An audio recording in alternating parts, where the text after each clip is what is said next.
Hey, salut à tous. On se retrouve aujourd'hui pour une nouvelle vidéo, toujours sur la Magnum XR.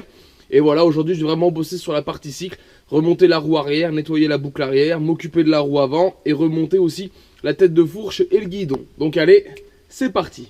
Donc allez, on va commencer ici par la boucle arrière. Pourquoi? Vous aviez vu que j'avais repeint la roue. Donc voilà, je vais monter le pneu sur cette roue qui est une nouvelle chambre à air. Et du coup, je vais en profiter pour remonter toute la boucle arrière. C'est-à-dire là, je vais mettre un petit coup de contrôle. La machine est déjà relativement très propre. Je vais juste bien nettoyer, un peu tout contrôler, démonter les suspensions une par une, les contrôler, faire la pression d'air dedans. Donc voilà, tout faire ça. Et donc l'idée, c'est de remettre la roue, de remettre la poulie et de remettre la chaîne. Voilà, histoire de la remettre, de remettre la partie cycle sur ces roues. Et une fois que j'aurai mis l'arrière, je pourrai démonter l'avant, mettre la roue avant en peinture et continuer à avancer comme ça sur la révision de la machine. Donc là, dans un premier temps, contrôle et nettoyage de la boucle arrière.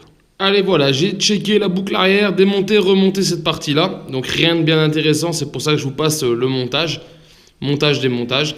Par contre, on va venir installer la poulie qu'on avait révisée juste avant, la Doppler ER2. Et on a l'axe qui est fourni. Et encore une fois, on n'a pas avec les circlips. C'est quand même dommage de ne pas fournir de circlips, je trouve. Mais bon, on va récupérer des anciens circlips et on va les remettre dessus. Moi, je les ai pas là. Pourquoi? Parce que j'ai filé la poulie qui y avait dessus à un collègue. Du coup, heureusement que j'en ai récupéré une autre. Mais voilà, du coup, j'ai plus les circlips. Donc, je vais aller voir dans mes boîtes à malice. Et donc, on va remonter déjà la poulie. Allez, voilà, j'ai installé l'axe ici. Maintenant, on va venir mettre la graisse lithium. Voilà. On va venir graisser toute cette partie-là. Je l'ai déjà graissé avant de le mettre. Mais bon, souvent, on en perd une bonne partie en le passant. Donc voilà, on est assez riche en graisse. Voilà. Et derrière, on va pouvoir venir monter notre poulie. Poulie qu'on peut elle aussi graisser un peu avant dans le roulement. Donc il ne faut pas hésiter. On va rajouter du gras dedans. Pendant que c'est démonté, c'est quand même plus facile. Voilà. Et là, on vient avec le petit doigt passer sur les roulements. Voilà. Et donc maintenant, on peut y installer. Hop là.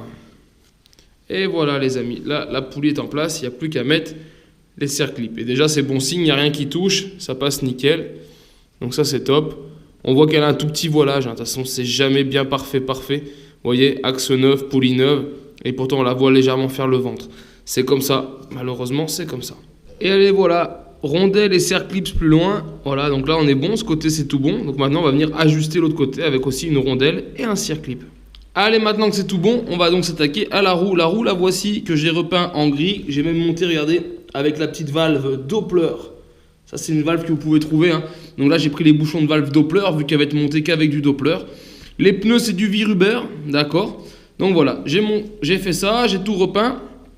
Monter ça, donc les pneus montés dessus la jante. Et maintenant, ce qu'on va faire, c'est qu'on va passer à l'installation de la couronne ici. On va remettre la couronne, le tambour, l'axe de roue et on va pouvoir revenir le remettre en place ici. Et la couronne que je remets, c'est celle qu'il y avait à l'origine, une 60 dents. Bah, à l'origine, quand j'ai récupéré la machine, c'était ce qu'il y avait dessus.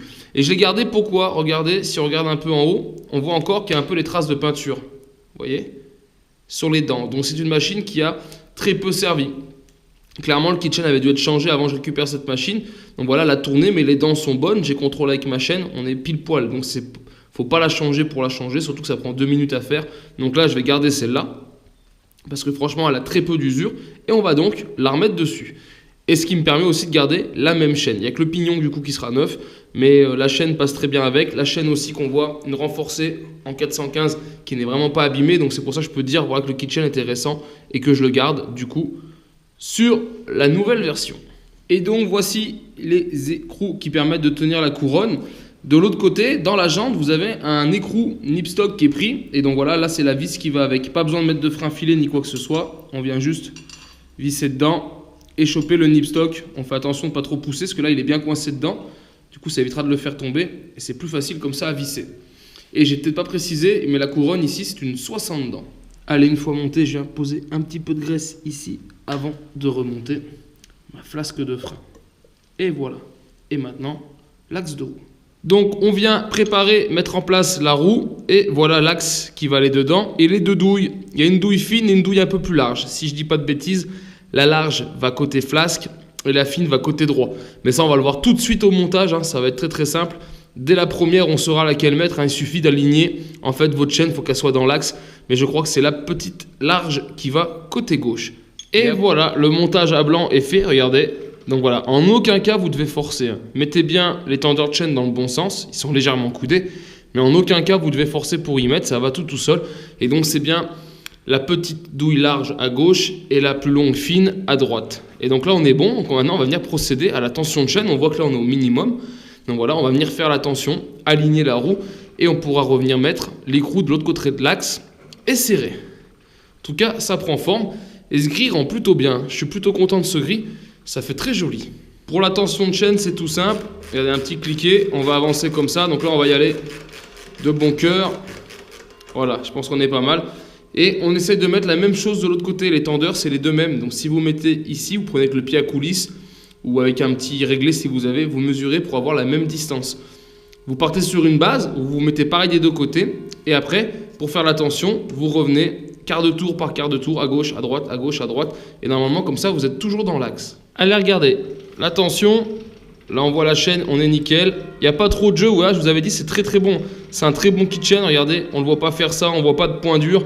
Il prend bien au niveau de la couronne. Donc là, on est tout bon. C'est cool. Et on vérifie bien aussi, là je le vois, j'ai pas précisé tout à l'heure, le sens de rotation, qu'on est bien le pneu dans le bon sens. Donc là, il n'y a pas de souci, c'était tout bon au montage. Donc voilà, maintenant ce qu'on va faire, avant de finir ces réglages, c'est qu'on va venir mettre l'écrou de l'autre côté, attaquer à serrer le brossillon, parce que des fois quand on serre, ça fait un petit peu travailler la roue. Elle n'est pas axée comme là quand elle est libre. Donc on va venir presserrer, on ajustera et à la fin, on mettra le dernier tour pour serrer. Voilà, vaut mieux faire ça, parce que ça arrive des fois quand on serre l'axe, qu'on arrive à créer un petit jeu sur la roue et qu'on se retrouve avec la chaîne un peu plus tendue ou moins tendue. Donc voilà, réglage à blanc, après on fait un pré-serrage de l'axe, on ajuste et enfin on finit par serrer. Et allez, voilà, le montage est fini. Regardez ça. Vous voyez, quand on force pas comme ça avec un doigt, vous lancez la roue, ça tourne. C'est que voilà, tout est bien aligné, tout est bien graissé. On a un petit bruit des dents sur le pignon neuf, c'est normal. Ici, il n'est pas neuf, donc l'empreinte est déjà faite. Là-bas, l'empreinte n'est pas faite. L'écrou que j'ai mis de l'autre côté, avant de le serrer, j'ai mis un petit peu de gras sur le filetage de l'axe. Pourquoi je fais ça? Je fais tout le temps ça. Plus facile à démonter, voilà, ça évite d'avoir de la rouille qui vient avec le temps. Et le jour où on veut démonter, c'est beaucoup plus facile. Et maintenant, ce que je vais faire pendant que je suis là, c'est que je vais venir graisser. Voilà, ça c'est ma graisse de chêne. Hein, je vous ai déjà présenté ces produits que j'utilise. Et ben voilà, je vais venir mettre cette graisse de chêne. Comme ça, la chaîne, je la graisse tout de suite au passage. Et ça, c'est fait. Allez, maintenant, ce que je fais, c'est que je vais remonter toute la coque arrière, d'accord, la refixer là où elle doit aller. Et bien sûr, toutes les petites vis que j'utilise, je les graisse aussi. Au bout, vous mettez un petit peu de gras. Parce qu'après, derrière, c'est des écrous qui sont soudés, qui seront dans le champ de la pluie ou du gras ou quoi que ce soit, l'usure de la machine en temps normal. Donc voilà, vous mettez un petit coup de gras, comme ça, le jour où vous les démontez, là aussi, c'est plus facile. Allez, voilà les amis, regardez, ça bouge plus. Toute la coque arrière est bien fixée avec les bonnes rondelles, tout ce qui va bien pour pas que ça casse quand on serre. Faut pas trop serrer non plus. Mais voilà, là, elle bougera plus, c'est nickel. Et avant de remettre la selle, parce que là, clairement, j'ai rien à faire. Ok, l'éclairage du feu était bon. Donc là, maintenant, ce que je vais faire, c'est juste renettoyer ma coque, parce que ça, je vais pas y revenir. Donc là, je vais vraiment la lustrer, la polir pour qu'elle soit vraiment nickel. Et je viendrai remettre ma selle. Et bien sûr, quand on aura fini la machine, on viendra y appliquer le kit déco qui n'y est plus. Mais pour l'instant, on va tout nettoyer. Et comme ça, la boucle arrière, on n'en parle plus. Et voilà les amis, après un bon coup de lustrage, de nettoyage, allez, tout est nickel jusqu'au plastique. Donc là, c'est tip top, tip top. S'il y a 2-3 petites traces qu'on voit, c'est juste des griffures sur la peinture. Et là, je pourrais pas faire mieux. Puis on va pas faire les retouches, clairement. Surtout qu'une partie du kit déco cachera quelques rayures. Donc voilà, j'ai remonté la selle. Et donc là, on est tout bon, les amis. La boucle arrière, elle est faite. Allez, maintenant, je vais continuer ici avec l'avant, les amis. J'avais démonté parce que j'ai refilé le guidon à un collègue. C'est pas grave, hein. J'en avais un autre. Donc voilà, il est là, le même en chromé. D'origine, c'est un noir. Mais je ne refais pas de l'origine forcément. D'accord, donc du coup moi je vais garder un chromé, je trouve ça plus sympa, ça ira avec la barre, etc. Voilà, j'aurais eu le moteur d'origine, j'aurais fait de l'origine. J'ai pas le moteur d'origine, j'en profite pour la customiser un petit peu et la faire à mon goût. Donc voilà, du coup là on va remonter ce guidon là et puis je vais remettre les commodos dessus, etc. de façon à me faire un peu de place, remettre la bulle, histoire que tout soit en place ici. Comme ça quand tout ça s'est remonté, que c'est clair, je peux démonter le radiateur, le nettoyer, le repeindre au besoin, monter le moteur, remettre le radiateur et ainsi de suite. Mais là, on va continuer avec l'avant. Donc allez, je suis en train de mettre le guidon à la position qui m'arrange. Par contre, les pontées d'origine sont noires. Voilà, ça, c'est pas des pontées d'origine non plus. Voilà, c'est ce qu'il y avait avec, je vais les remonter. Ça n'empêchera pas le bon fonctionnement. Mais si on voulait faire de l'origine, c'est pas ça non plus. Là, je fais avec les pièces qu'il y a dessus. Peut-être que c'est quelque chose que je ferai évoluer au fil du temps. Parce que voilà, j'avais pas spécialement cherché de pièces pour Magnum XR.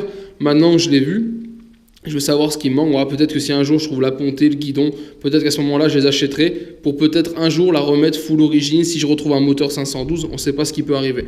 Mais pour l'instant, pour ce qu'on veut faire, c'est-à-dire rouler et en profiter, ces pontées feront l'affaire. Allez, voilà, petit montage à blanc. J'ai centré mon guidon, j'ai posé tous mes leviers comme ça doit aller. Ici, mon système de frein, voilà, le compteur que je viens de mettre en place. Donc voilà, j'essaie d'ajuster, voir si tout se croise bien, de façon à ne pas avoir de problème une fois que je remettrai la bulle. Et là, on n'a pas l'air mal. Donc voilà, je vais tout presserrer, voilà, clairement. Je vais presserrer mon compteur, tout presserrer après derrière, pour être sûr voilà, que tout s'aligne bien. Là, c'est juste un montage à blanc, mais ça donne déjà une petite idée. Allez, voilà, toujours dans le montage à blanc. Donc là, j'ai juste remis le phare et le klaxon, je ne sais pas si on va se rendre compte, à l'intérieur de la bulle, et je vais venir la mettre en place. Et déjà là, dès le début, on voit que je viens toucher mon levier de frein, donc je l'ai mis un petit peu trop haut, donc je vais le redescendre. Voilà, c'est l'intérêt du montage à blanc, ça te permet de tout monter et de voir que tout va bien s'emboîter après, ça n'a rien de biais, de serré, pour au final s'apercevoir que ça va pas. Donc voilà, là, je vais pouvoir du coup décaler mon levier de frein juste en le reculant, tout simplement. Et allez, voilà, petit montage à blanc qui est bon, donc là on est bien. On vient juste ajuster la partie ici, vous voyez. On se rend pas bien compte, hein, il fait plus beaucoup de lumière, c'est la fin de journée. Donc on va sûrement rester là-dessus. Je vais venir serrer tout ça, tout y mettre en place comme il faut, les commodos, les leviers de frein avec la bonne inclinaison, etc. Comme ça, voilà, là je serai tout bon. Là j'ai tout le commodo à remonter avec le starter dedans. Mais donc voilà, là on a déjà une petite idée de ce que ça va donner. Et c'est plutôt cool. Donc voilà, parfait, là ça va être tip top. Donc il me reste plus qu'à fixer aussi 2 écrous dessous pour tenir la bulle. Et on sera bon. Et puis bien sûr tout serré, hein, vu que tout est monté sans serrage. Allez les amis, voilà, je vais en rester là pour aujourd'hui. Donc j'ai monté, hop, j'ai même monté mon rétroviseur. J'ai pas pu changer mon levier, je n'en ai pas. J'ai pas cette pièce en stock, donc voilà, c'est une pièce qui va passer tout de suite en commande ce soir. Mais donc voilà, j'ai pu tout installer, mettre mes commodos, changer les poignées aussi. Voilà, avec des petits embouts chromés. Pièces que j'avais en stock, hein, tout simplement. Là, j'ai clairement rien racheté, hein, je passe mes pièces de stock pour voilà, lui redonner une petite jeunesse. Voilà, il n'y a que ce levier que je vais devoir commander tout de suite ce soir. Mais donc voilà, là le montage on est pas mal, il va me rester à refaire un peu le câblage, mais j'ai déjà pas mal avancé aujourd'hui. En tout cas les amis, j'espère que cette vidéo vous a plu.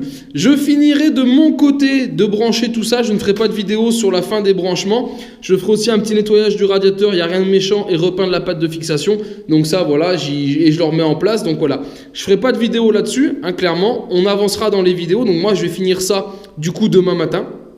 Et après, je vous reprendrai en vidéo pour la pose du moteur avec l'installation du carbu, pose de la courroie, etc. C'est ce qui est intéressant, c'est de voir, de filmer la pose du moteur que j'ai monté juste avant en vidéo. Et je vous ferai aussi une autre vidéo, je pense, sur la pose du kit déco. J'ai un kit déco de 51 Blue Fire qu'on va donc mettre dessus. Et ça, je vous en ferai aussi une vidéo. Donc pour ce qui est de la mécanique, on va donc en rester là.